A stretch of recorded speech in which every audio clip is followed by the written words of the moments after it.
Good afternoon. It's an honor to be here at Hampton University. As a young man who's worked side by side with numerous ministers as we tried to organize poor communities in Chicago, it's truly a privilege to stand before so many men and women of faith. Now, I visited a church service in Los Angeles a couple months ago, commemorating the 15th anniversary of the Los Angeles riots. When a jury acquitted 4 police officers of beating Rodney King, a beating that was filmed and flashed around the world, Los Angeles erupted in violence. I remember the sense of despair and powerlessness I felt as I watched one of America's greatest cities engulfed in flames. Now, the pastor told us an unusual story. That day, a pregnant woman was driving through Compton, headed to the supermarket. She was wearing a white dress, such that her sister-in-law noticed when a red spot appeared on her belly. She said, "I think you've been shot." No one knows where the bullet came from, only that the bullet went in and never exited. They went to the doctor. The ultrasound showed the bullet was in her baby. They said, "We need to operate immediately." Now here's the thing. The baby was fine. Hadn't fractured any bones. The bullet had lodged itself in the soft tissue of its muscle. It was still kicking and screaming and breathing.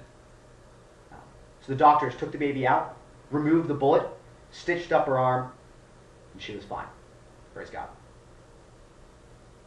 I've been thinking and praying about that story. Thinking about how that scar will be there.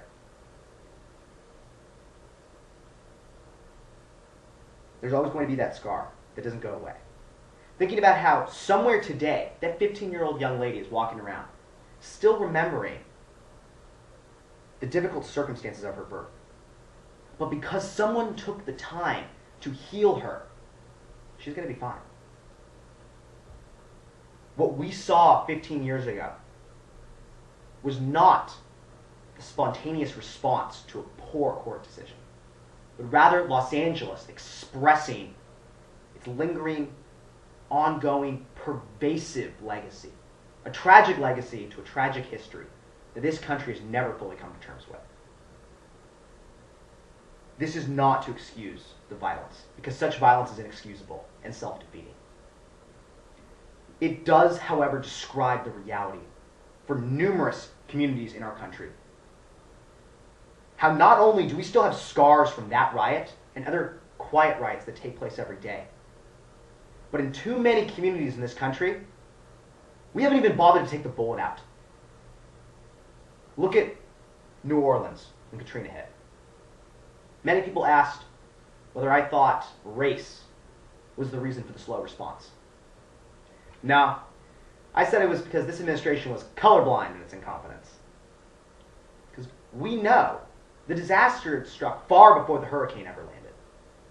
That there were whole sets of communities that were impoverished, lacked real opportunity, hope, were forgotten. This was a disaster that had been going on for generations. All the hurricane did was pull back the screen so we had to see what was already there. And despite the generosity of our fellow Americans, 19 months later, or 15 years later in the case of Los Angeles, homes still haven't been rebuilt. Businesses haven't returned.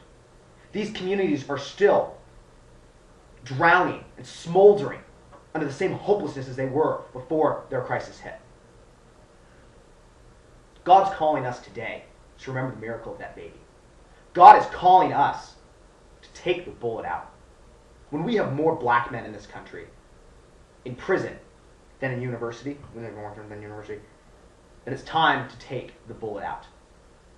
When millions of Americans have to go to the emergency room for treatable illnesses like asthma, it's time to take the bullet out. When we are sending our children to crumbling schools, fighting in unwanted wars, when we face all of these challenges and yet nothing's changing, every minister in America should be coming together, forming our team of surgeons, and roaring from the top of every mountain, "Our Father who art in heaven, we will take those bullets out." That baby girl with the bullet in her arm, 15 years later, she'll still have a scar. Always will. But she'll survive. Just like America will survive. Just like black folks will survive. We won't forget where we came from. We won't forget what happened 19 months ago, 15 years ago, or 300 years ago. We know who the head surgeon is, and we're on the case. We're going to take out bullet after bullet. We are going to stitch up arm after arm. We are going to wear those scars proudly because they signify our history and our pursuit of justice. We're going to usher in a new America, the same way we ushered in that baby. We'll never forget there's always hope. There's always light even in desperate days. That a baby can be born even in the midst of a riot with a bullet in her arm. We can come together as one people and change this nation. Our God is big enough for that. Thank you, and God bless you.